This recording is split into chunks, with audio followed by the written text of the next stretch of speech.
America's FBI says no additional bombs have been found at the scene of the Boston Marathon blasts in the US. And Ria Piecha spends another day under cross-examination at the Marikana Commission of Inquiry. I'm Richard Brooks. America's FBI says no additional bombs have been found at the scene of the Boston Marathon blasts in the US.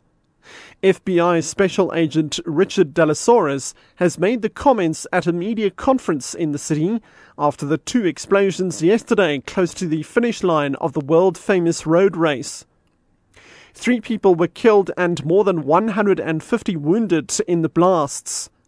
2 South African spectators were lightly wounded in the explosions. 8 others are still in a critical condition. Delasaurus explains. We're processing all the digital photographic evidence that we possibly can right now as quickly as possible with resources from FBI headquarters and Quantico, and that is a priority of the investigation right now. National Police Commissioner Ria Piecha has spent another whole day under cross-examination at the Marikana Commission of Inquiry. She's now been grilled by the legal representative of miners' trade union AMCU advocate Tim Breinders.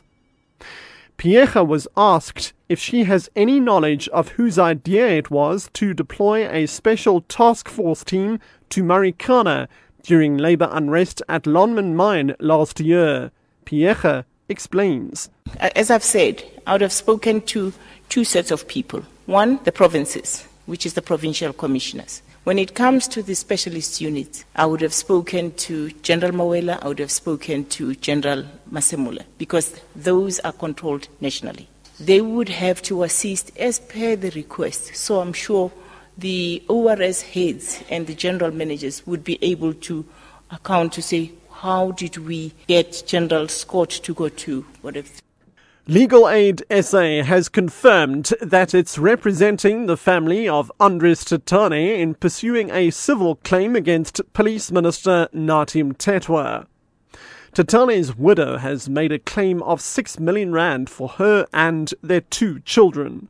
This follows the death of Tatane, who was shot 2 years ago by police during a service delivery protest in Vicksburg.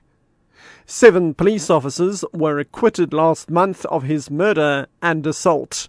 Legal Aid's Peter Nell. The legal position is that when a breadwinner has been killed, then the persons that is dependent on that breadwinner, they can claim a loss of support, and that will be in a specific monetary value, as well as for emotional shock, obviously when they heard about the death of the breadwinner.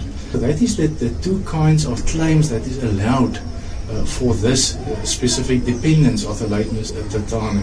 The DA says an inquiry by Parliament into the meat labelling scandal must investigate the entire supply chain for meat products.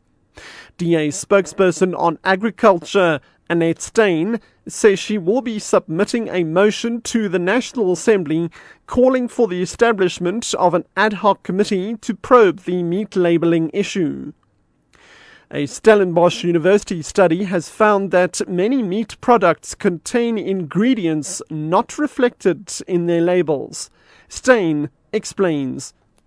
We will request that the ad hoc committee institute a parliamentary inquiry on the meat label scandal that could subpoena all the retailers, abattoirs and other agencies indicated in this scandal. This parliamentary inquiry will allow Parliament to holistically investigate the entire supply chain for meat products in South Africa and assesses where oversight and accountability is lacking. The inquiry could also help to define the scope and mandate of the interventions required by the Single Food Agency proposed in Parliament earlier this year.